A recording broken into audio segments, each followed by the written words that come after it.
Good afternoon. Thanks for joining us across the fence. I'm Fran Stoddard. The sun may be setting a little earlier nowadays as we move from summer into fall, but this is the time of year when the garden is at its fullest.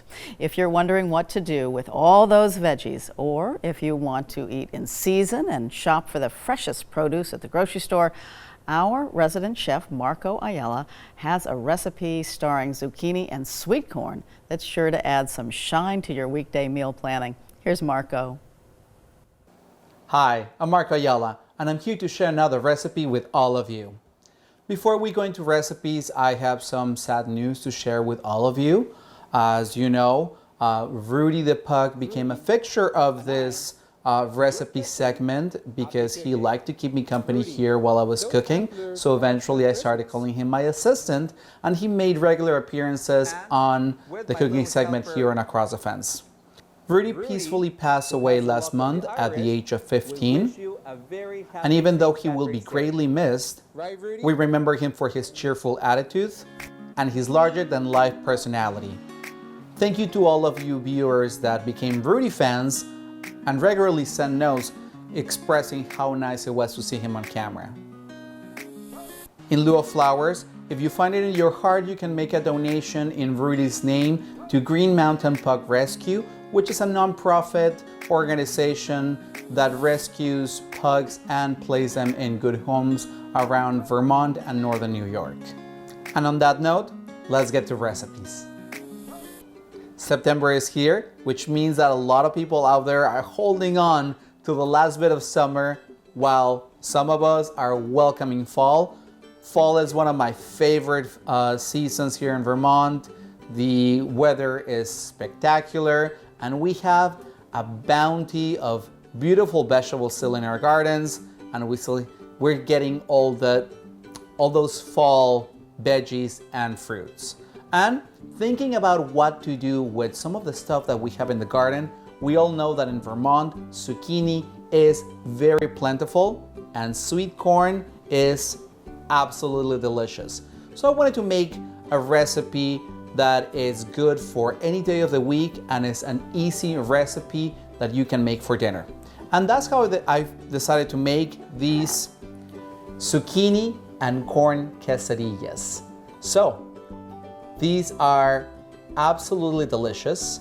And again, you're gonna use some of those vegetables that you still have in your garden. So let me tell you how to put them together. First, you're gonna take 2 medium ears fresh sweet corn, and you're gonna microwave them on high for 5 minutes.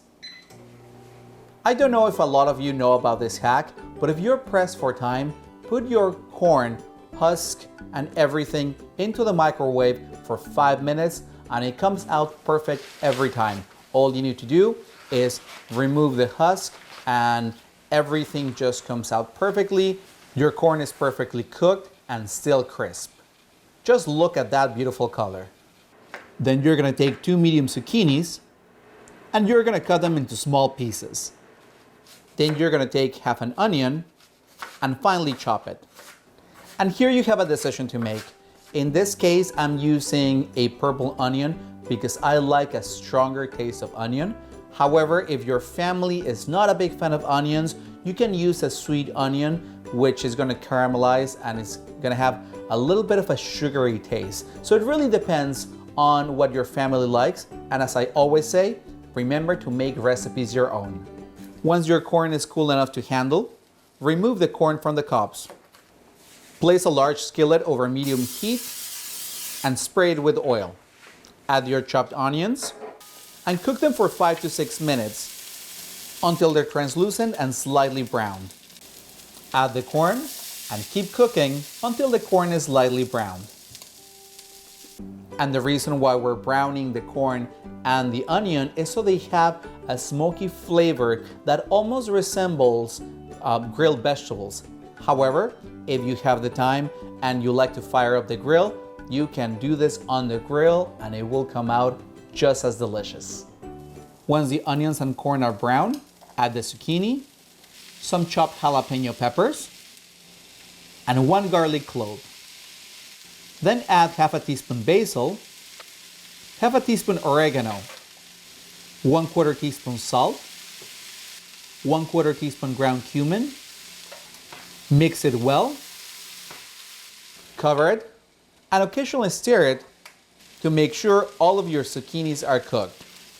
And just like that, you have the base for your quesadillas all made.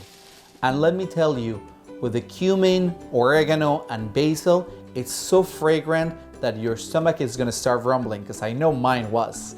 And now let's put together those quesadillas. On a large pan or a griddle over medium heat, you're gonna place 6 tortillas, or as many as you can fit.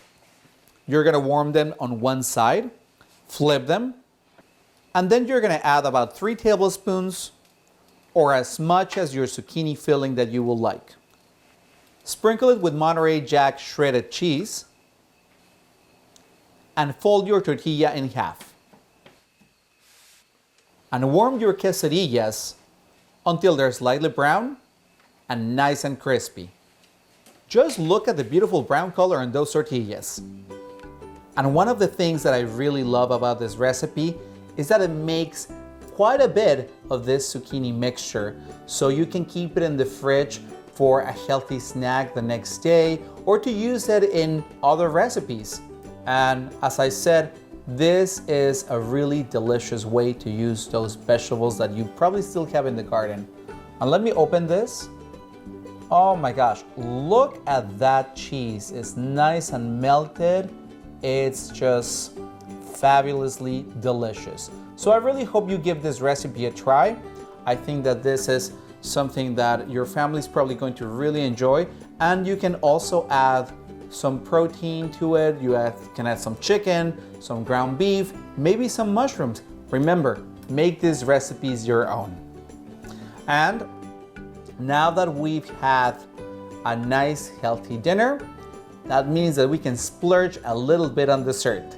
So thinking about that, thinking that fall is almost here, one of my favorite things during the fall is Vermont apples. We have such great local orchards where we can go and pick our own apples.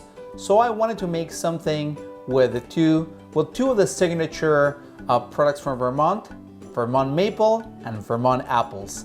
And that's how I came up with the idea to make this beautiful apple tart tartane. So let me tell you how to put this delicious recipe together. First, you're gonna take 5 to 6 Honeycrisp apples and slice them into 1/3 to 1/2 inch rounds and removing the seeds. And if you look at this recipe, it looks like it will be very complicated to make, but honestly, it's so easy because you don't even have to peel your apples, which means that you get a little bit of extra fiber. Then, in a skillet over medium heat, you're gonna melt 1 stick butter, add 1/2 cup local maple syrup, and bring them to a boil, about 2 to 4 minutes. Reduce the heat and add your apple slices. And I always like to stress about getting your apples locally as well as your maple syrup, because then you know exactly where they're coming from and you're supporting your local economy and our local farmers. Cook them for about 9 to 10 minutes, gently tossing the apples occasionally to ensure that they're evenly cooked. Once they're cooked, remove them from the heat and add 1 teaspoon vanilla. Then you're gonna transfer your apples into a baking dish. I decided to use an 8x6 pan because this is perfect for the amount of servings that I want to get out of this recipe. However, if you want more servings, you can use a bigger pan. Arrange your apple slices onto the pan and drizzle them with the maple syrup from the pan. Then you're gonna take 2 sheets puff pastry, arrange them over the apples, and tuck the sides in. I decided to use the leftover piece in the middle to make it a little more sturdier. But if you're using a bigger pan, you can tuck it together into a bigger sheet. Then you're gonna bake it at 425 degrees for 30 to 35 minutes until the pastry is deep golden brown and slightly puffed. And while your apple tartan is baking, let's elevate this dessert with some salted maple almonds. In a small pan, you're going to add 1 tablespoon butter, 1 tablespoon Vermont maple syrup, and half a cup almonds or your favorite nut. Caramelize them for about 3 to 5 minutes and transfer them to parchment paper and sprinkle them with sea salt. Once your tart has cooled down for a little bit, turn it onto a serving dish and sprinkle it with your salted maple almonds. And for a dessert that looks this pretty, I gotta say, this was very easy to make. So I really hope you give this recipe and this quesadillas a try, because I really think that you're going to enjoy them and they're probably going to become part of your recipe repertoire at home. And yes, look at that tart. Doesn't that look absolutely yummy? You can serve it with a little bit of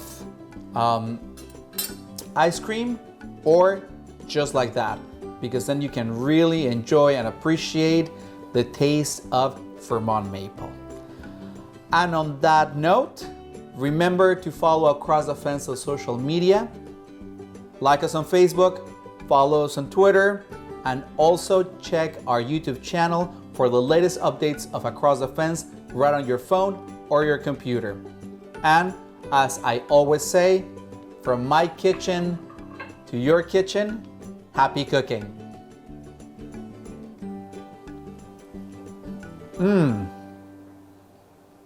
Delicious recipes for late summer and early fall. Thank you so much, Marco.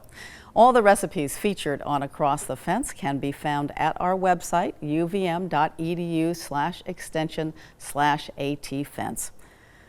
Thank you for joining us across the fence. I'm Fran Stoddard. Eat well and stay well.